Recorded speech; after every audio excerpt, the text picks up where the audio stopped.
UDFന് സംസ്ഥാനത്തെ മികച്ച വിജയം നേടിക്കൊടുക്കുകയും ഒപ്പം തന്നെ തിരഞ്ഞെടുക്കപ്പെട്ട എല്ലാ അംഗങ്ങളും ഇന്നലെയും ഇന്നും നാളെയുമായിട്ട് ജില്ലയിലും മറ്റു ജില്ലകളിലും എല്ലാവരും അധികാരം ഏൽക്കുകയാണ്. പ്രത്യേകിച്ച് മറ്റു ജില്ലകളിൽ അല്പം അഭിപ്രായ വ്യത്യാസങ്ങൾ ഉണ്ടെങ്കിലും പത്തനംതിട്ട ജില്ലയിൽ ഘടകകക്ഷികളെയും ഒപ്പം തന്നെ മറ്റ് പാർട്ടി അംഗങ്ങളെയും എല്ലാവരെയും കണക്കിലെടുത്തുകൊണ്ടും AICICയുടെയും KPCCയുടെയും മികച്ച നേതൃത്വത്തിലാണ് പത്തനംതിട്ട ജില്ലാ പഞ്ചായത്ത്, 4 നഗരസഭകൾ, ഗ്രാമപഞ്ചായത്ത്, ബ്ലോക്ക് പഞ്ചായത്തിൽ അധ്യക്ഷ സ്ഥാനത്തേക്ക് തികഞ്ഞ അച്ചടക്കത്തോടു കൂടിയാണ് നേതാക്കന്മാരെ പ്രതിനിധികളെ എല്ലാം തിരഞ്ഞെടുക്കാൻ കഴിഞ്ഞത്. ഇതിന് KPCCയുടെ മികച്ച നേതൃത്വം ഉള്ളതിൻ്റെ അടിസ്ഥാനത്തിലാണ് ഇങ്ങനെ ഒരു മാറ്റം നമുക്കുണ്ടായത്. ഇപ്പോൾ നമ്മളോടൊപ്പം ചേരുന്നത് KPCC ജനറൽ സെക്രട്ടറി പഴകുളം മധുവാണ്. വെച്ചിട്ട് എങ്ങനെയാണ് ഈ പത്തനംതിട്ട ജില്ലയിൽ ഇത്രയധികം അച്ചടക്കത്തോടു കൂടി ഒരു തെരഞ്ഞെടുപ്പ് നടത്തുകയും സ്ഥാനാർത്ഥി പ്രഖ്യാപനം എല്ലാം നടത്തുകയും പറ്റുന്നത്? അതൊരു മാതൃകാപരമായിട്ടുള്ള തീരുമാനമാണ്. മുൻകാലങ്ങളെ അപേക്ഷിച്ച് ഞങ്ങളുടെ മുമ്പിൽ ഒറ്റ ലക്ഷ്യം മാത്രമേ ഉണ്ടായിരുന്നുള്ളൂ. ഐക്യജനാധിപത്യ മുന്നണിയുടെ ശക്തികേന്ദ്രമായ പത്തനംതിട്ട ഞങ്ങൾക്ക് നഷ്ടപ്പെട്ടു, അത് തിരിച്ചു പിടിക്കണം. അതിന് വിട്ടുവീഴ്ച മനോഭാവത്തോടെ പ്രവർത്തിക്കുക. നേതാക്കന്മാരുടെ ഭാഗത്തു നിന്നാണ് ഇത്തവണ വിട്ടുവീഴ്ച ഏറ്റവും കൂടുതൽ ഉണ്ടായത്. ആരും ഒരു കാര്യത്തിലും കടുപ്പെടുത്തം നടത്തിയില്ല. വളരെ നേരത്തെ തന്നെ ജില്ലാ കോൺഗ്രസ് കമ്മിറ്റിയുടെ നേതൃത്വത്തിൽ ജില്ലയിലെ 5 അസംബ്ലി മണ്ഡലങ്ങളിലും എല്ലാ പഞ്ചായത്തുകളിലും കാര്യക്ഷമമായ പ്രവർത്തനം നടന്നു. വോട്ടർ പട്ടികയിൽ പേര് ചേർക്കുന്ന കാര്യത്തിൽ, വാർഡ് കമ്മിറ്റികൾ രൂപീകരിക്കുന്ന കാര്യത്തിൽ, ജനകീയ പ്രശ്നങ്ങൾ ഏറ്റെടുക്കുന്ന കാര്യത്തിൽ മുന്നൊരുക്കങ്ങളിൽ ഞങ്ങൾ വളരെ വേഗം മുൻപോട്ട് പോയി. CPMന് ഞങ്ങൾക്കൊപ്പം ഓടിയെത്താൻ കഴിഞ്ഞില്ല.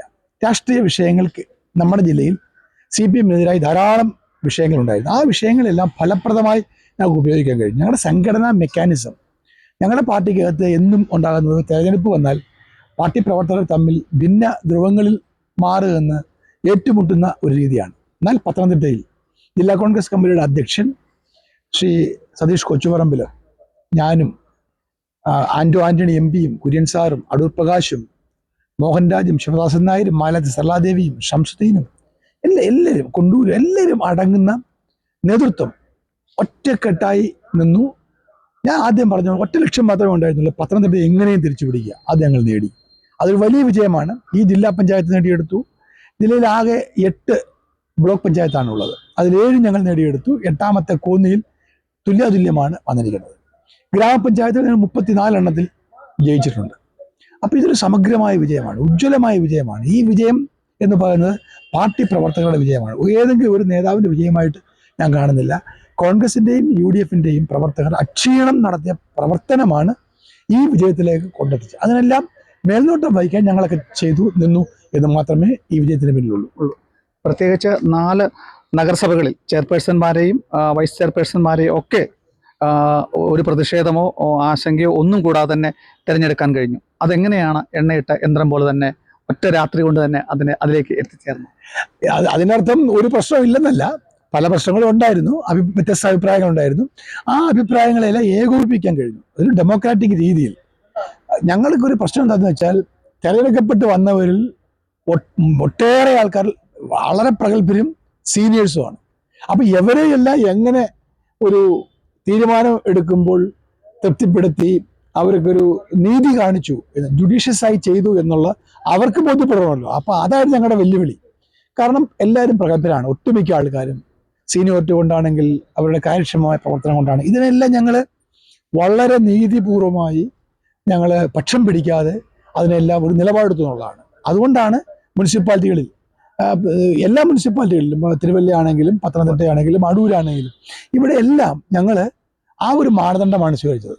ചിലർക്ക് പൂർണ്ണ സമയം വേണം, അവർ മാത്രമാണ് അർഹരെന്നൊക്കെ ഉള്ള ചിന്ത ചിലർക്കുണ്ടായിരുന്നു. പക്ഷെ അവരെല്ലാം ഞങ്ങൾക്ക് ബോധ്യപ്പെടുത്താൻ കഴിഞ്ഞു. അതല്ല ശരിയായ നിലപാട്.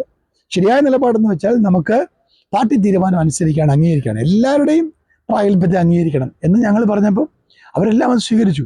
അങ്ങനെ ഇന്നലെ രാത്രിയിലാണ് ഒരു തീരാത്ത അടൂരും അവസാനം തീർന്ന് സന്തോഷത്തോടുകൂടി എല്ലാവരും ഒരുമിച്ച് തെരഞ്ഞെടുപ്പിനെ നേരിട്ടു. ഇനി ഒരു 3-4 മാസം കഴിഞ്ഞാൽ സംസ്ഥാനത്ത് നിയമസഭ തെരഞ്ഞെടുപ്പ് എത്തുകയാണ്. അതിൻ്റെ ഒരു കേളികൊട്ടെന്നോണം നാളെ തന്നെ പത്തനംതിട്ട ജില്ലാ പഞ്ചായത്ത് അധ്യക്ഷ സ്ഥാനത്തേക്കും വൈസ് പ്രസിഡന്റ് സ്ഥാനത്തേക്കും ഒക്കെ തെരഞ്ഞെടുപ്പ് നടത്തുകയാണ്. എങ്ങനെയാണ് അതിനെ കൂടി പാർട്ടി നോക്കിക്കാണുന്നത്? ഒരു നിയമസഭാ തെരഞ്ഞെടുപ്പാണ് ഞങ്ങളുടെ മുമ്പിലുള്ള ഇനി ഏറ്റവും വലിയ ഉത്തരവാദിത്വം.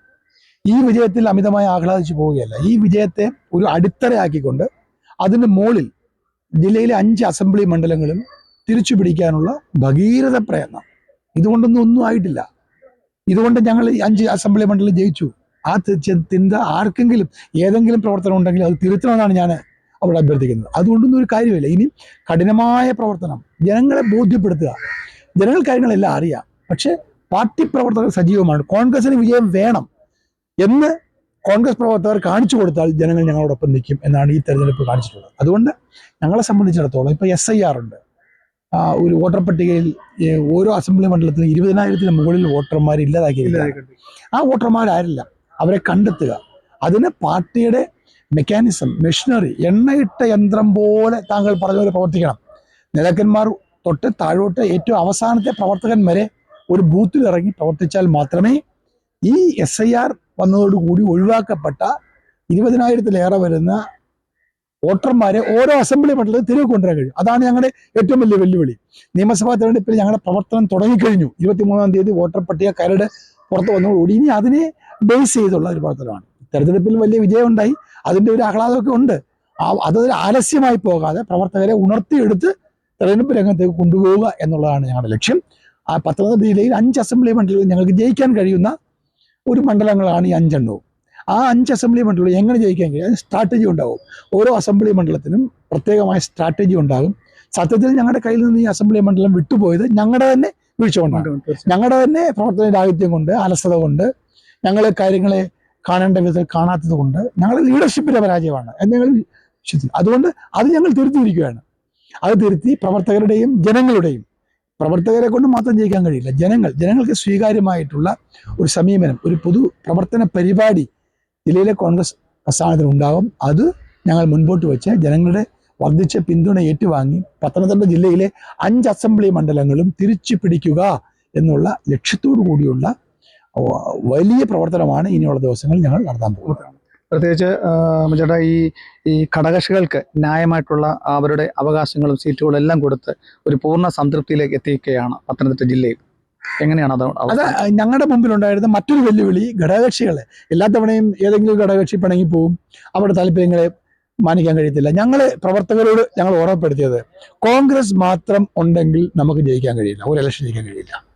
ചെറിയ പാർട്ടിയാണെങ്കിലും വലിയ ഘടകകക്ഷിയാണെങ്കിലും അവരുടെ ക്ലെയിം, അവർക്ക് ആ പ്രദേശത്തുള്ള സ്വീകാര്യത കൂടി പരിഗണിച്ചുകൊണ്ട് അവരെ ഉൾക്കൊള്ളാൻ ഞങ്ങൾ പ്രവർത്തകരെ നിർബന്ധിച്ചു, അവരെ പ്രേരിപ്പിച്ചു.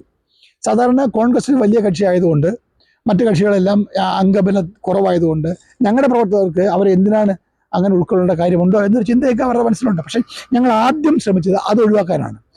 അത് അവരുടെ മനസ്സിൽ നിന്ന് മാറ്റി ഘടകകക്ഷികളെ പരമാവധി ഉൾക്കൊണ്ടു. കേരള കോൺഗ്രസ് ആണെങ്കിലും, മുസ്ലിം ലീഗ് ആണെങ്കിലും, RSP ആണെങ്കിലും, ഈ ഘടകകക്ഷികളെല്ലാം അവർക്ക് അർഹമായ പരിഗണന, അവർ 100% തൃപ്തരാണെന്ന് ഞാൻ പറയുന്നില്ല, പക്ഷെ അവർക്കെല്ലാം അർഹമായ പരിഗണന കൊടുക്കാൻ ഞങ്ങൾ ലീഡർഷിപ്പ് ഒന്നടങ്കം, ജില്ലാ കോൺഗ്രസ് കമ്മിറ്റിയുടെ ഒരു കോർ ടീം ഉണ്ടായിരുന്നു. ആ കോർ കമ്മിറ്റി എല്ലാവരും, ഒരാൾ പോലും അതിനകത്ത് വിമുഖത പറഞ്ഞില്ല. എല്ലാവരും ഘടകകക്ഷികൾ ഉൾക്കൊള്ളണമെന്ന് പൊതു സമീപനം സ്വീകരിച്ചു. ഞങ്ങളുടെ പ്രവർത്തകർക്ക് ചിലർക്ക് ഇപ്പോഴും വിഷമമുണ്ട്, പക്ഷെ എന്നാലും വിശാലമായ താല്പര്യം മാനിച്ചുകൊണ്ട് അവരെല്ലാം ഉൾക്കൊണ്ടു. അവർക്കാർക്കും ഒരു പരാതിയുമില്ല.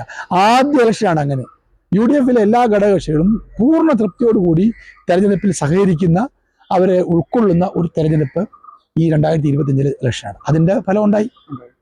ഓക്കെ, അങ്ങനെ വരാൻ പോകുന്ന ഫൈനലിലേക്ക്, അതായത് നിയമസഭാ തെരഞ്ഞെടുപ്പിലേക്ക് നടന്ന സെമി ഫൈനലിൽ ത്രിതല പഞ്ചായത്ത് തെരഞ്ഞെടുപ്പിൽ ഗണ്യമായ വിജയം നേടിക്കൊണ്ടാണ് UDF പത്തനംതിട്ട ജില്ലയിൽ മുന്നേറിയത്. അപ്പോൾ ആ ആത്മവിശ്വാസത്തോടു കൂടി നിയമസഭാ തെരഞ്ഞെടുപ്പിൽ മുന്നൊരുക്കങ്ങൾ ആരംഭിച്ചിട്ടുള്ളതാണ് KPCC ജനറൽ സെക്രട്ടറി കൂടിയായിട്ടുള്ള പഴകളം മധു നമ്മെ ഓർമ്മിപ്പിക്കുന്നത്. കേരള വിഷൻ ന്യൂസിന് വേണ്ടി ക്യാമറ പേഴ്സൺ പ്രദീപ് അങ്ങാടിക്കലിനൊപ്പം പ്രസാദം ജെ, പത്തനംതിട്ട.